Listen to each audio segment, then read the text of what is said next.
I guess we started Scouts, we were joined by John Clark. So there were, who lived in Canowertown up the road. Mark, Ken, John, and I were all the same age, born within 5 months of each other. The Cubs and Scouts met in the Pewtown Baptist Church, which is across the street from Mark's house. Our Cub Scout master was Jesse Wind, who lived several doors up the street, and who was also the local barber. The Scoutmaster was Earl Webster, who was assisted by Injun Jim Lockhart, as we used to call him. John's mother and my mother encouraged, that may be a mild word, Mark, John, and me about moving ahead in the scouting program. Scouts and Morris Farm were Mark's and my common denominator for many years. I started working in our dairy at an early age after school and on weekends. Ken McAfee started in 1956, Jim a year later, and Mark part-time very soon after that. In the fall of 1957, I went to the Hill School as a boarder. Mark began the same year as a day student. John had started a year before us as a day student and then switched to being a boarder in 10th grade. Mark and I were involved in very different activities and sports teams, so I did not see him much during the school year. I did see him a lot on vacation and summer vacations because of working on the farm. The three of us graduated in 1961. I went abroad for a year and then came back to go to college at Harvard. Mark went to Penn, John went to Wesleyan. After law school, after I graduated from college, I went to law school in Washington, so I didn't see much of Mark again, except in the summers. But we remained close friends. So John's going to talk about Mark and Hill and Penn. Yes, and I might add that one of the reasons that Mark was working on the farm was that he was earning his way through the Hill School as a student. My enduring memory of Mark at the Hill School was him zipping around the school on crutches with his leg in a cast. He'd broken his leg in the middle of his 9th grade year, and it was very slow to heal. I think he was on crutches for over 6 months, and he was not allowed to do any contact sports for a long time. Now, at the Hill School, you had to do a sport every season of every year, because otherwise, a bunch of adolescent boys would tear the school apart.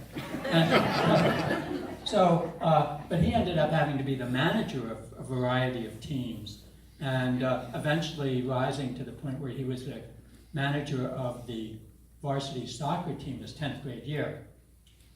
He was then cleared to do contact sports, and he tried out to play on the soccer team as a senior without having played soccer since the 9th grade. He made the team and he lettered in the sport.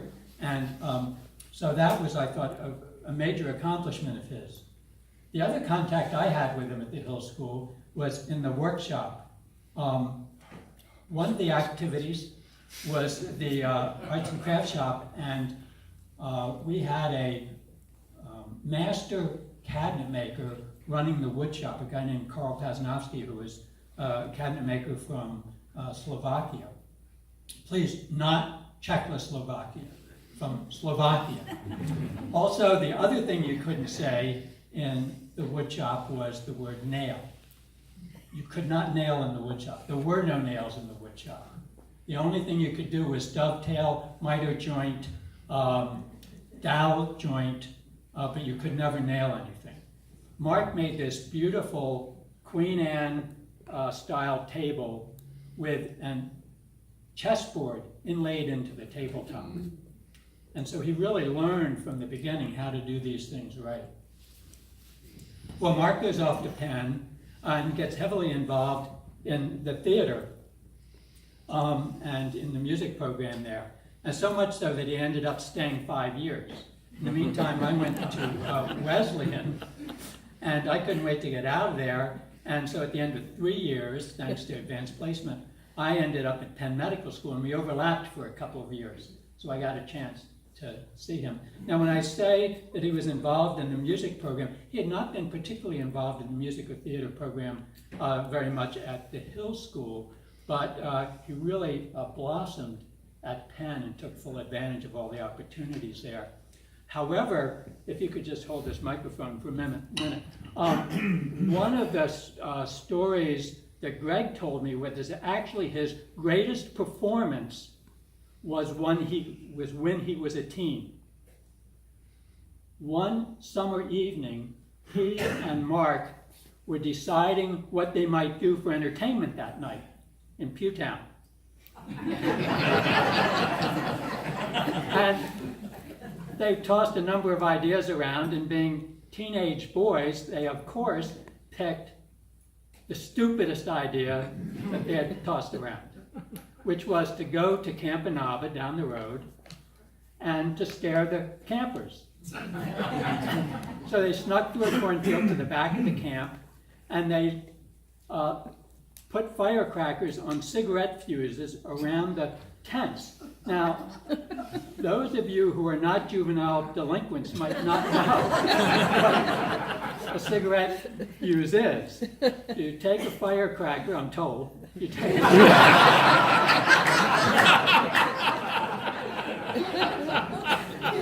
a firecracker and you put the fuse of the firecracker into a cigarette, and then you light the cigarette. This gives you time to get away. And they were able to get so far as to the edge of the cornfield, you keep this, the edge of the cornfield, and to watch the fireworks take place. So the fireworks go off, and they augment it with a few howling sounds and curdling sounds that otherwise frighten the bejeebers out of these little city kids. And the counselors get very upset, and they see these two silhouettes against the cornfield, and they take off after them. And Mark and his brother hightail it home through the cornfield. Unfortunately, this is a very big cornfield, acres and acres of corn. And these are big kids, these counselors, because they're college kids. They are bigger, they're stronger, and they're apparently faster. So they're about halfway through the cornfield, and they can hear these guys that are closing in on them. And so eventually they can hear the corn shoots, stalks being batted aside, and they can hear the thumping of their feet, and they can hear the panting of their breath. And just when they're about ready to be caught, Mark stops. And he says, "Those guys up ahead, those punks, they split up. You guys go left, we'll go right."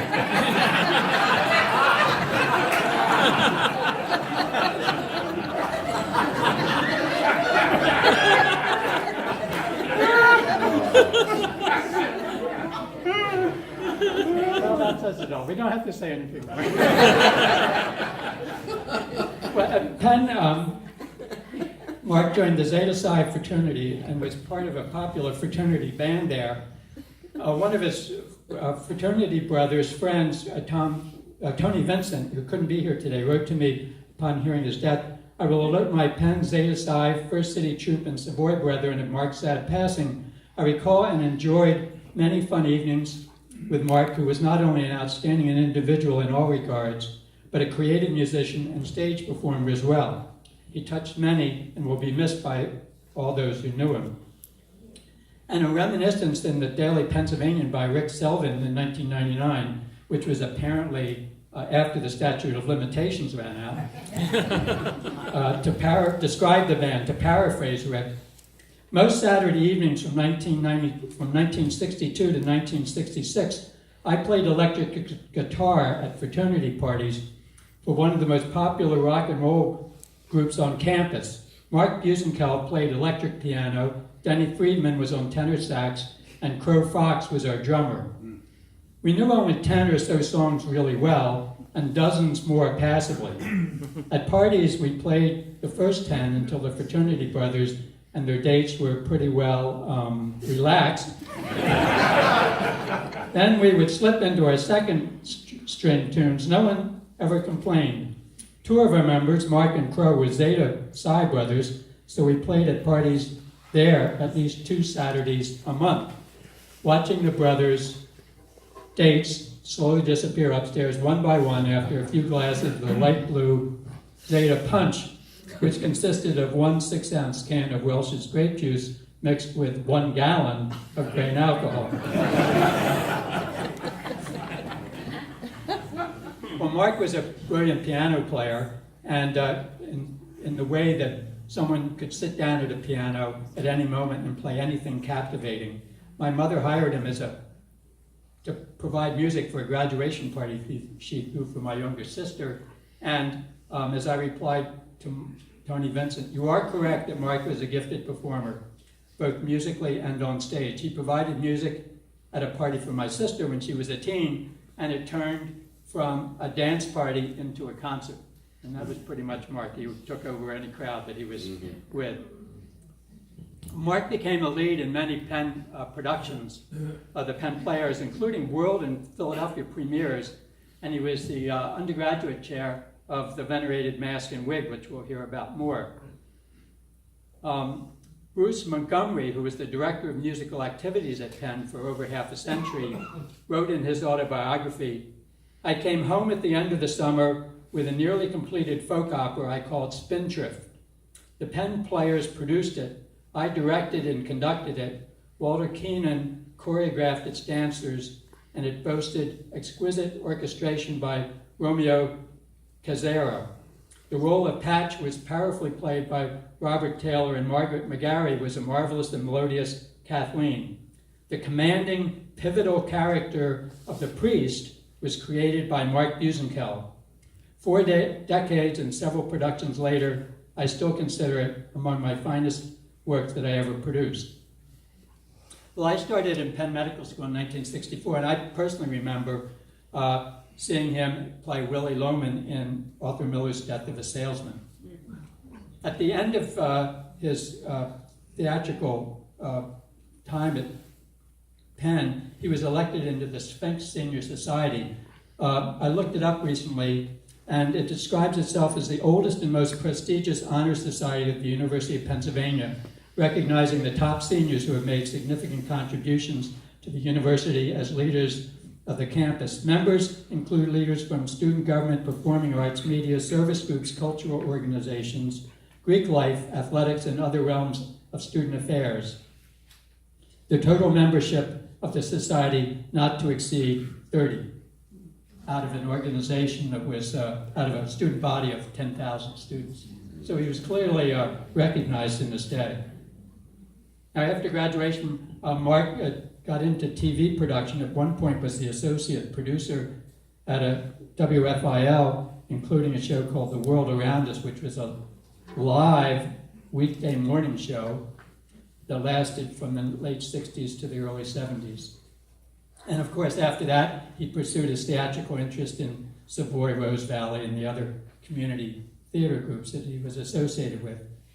When his TV production dried up, he turned to fine carpentry, a skill that he had first learned at the Hill under Karl Pasnowski, and later honed building sets for many productions that he was in. Well, I hooked up with Mark. I hooked up with Mark when I returned to Philadelphia after my surgical training, and Jan and Bill joined the Rose Valley Chorus. As you know, Mark, having been immersed in Mask and Wig, loved the low comedy roles. And I remember very vividly, I think it was his first production of HMS Pinafore, when he was swung down as Dick Deadeye from the rafters on a rope, and there was another time in Pirates of Penzance when he was supposed to be off stage listening to someone share some information, but instead of doing that, he lurked not off stage, but behind the bass player. And that was pretty much Mark. Well, when I moved to a smaller house in 1994, and later when I did major renovations, I had Mark do all my work, of course. He was slow, meticulous, and an exacting perfectionist. Now, my wife is a philosopher, and she, when she's not teaching, she works at home, and she likes the peace and quiet. Pretty much if I'm home, she looks at me and says, "Who are you, and what are you doing in my house?" So I had a little trepidation when Mark started working on the front porch to enclose it. So when I came home that night, I asked, "How did it go with Mark here in the house?" And she said, "Boy, he's really hard on his workers." I said, "What do you mean?" He said, "You say he's a nice guy, but like he was yelling at people how stupid they were and what an idiot they were and everything." And I looked at her and I said, "Mark works all by himself. He was just talking."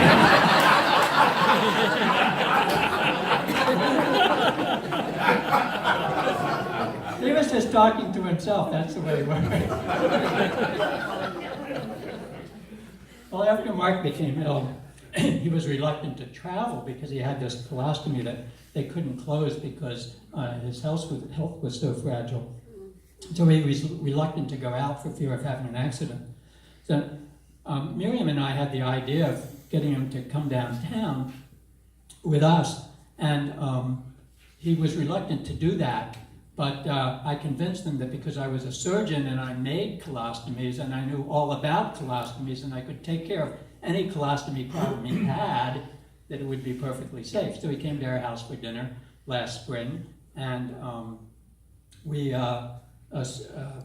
fixed him up, and then we went downtown to see the Savoy production, 2017 Savoy production of Pinafore, which was the first show that I had seen him in. He was in the audience, and when Martha Smiley asked all the alum to 7 Yards to join in their anthem, he got up and made his very last, probably public performance, joining in the group as they sang their anthem, and we had a wonderful time. And then this past winter, on the last of several visits, I took him out at his request on a nostalgic tour of the Pewtown area and his family, homesteads where his mother was born and raised, and the other Lloyd properties, and the Mars Farm, and so on and so forth, and that had been part of his life for well over 60 years. And now, of course, he's gone, and he will be missed, but certainly not forgotten.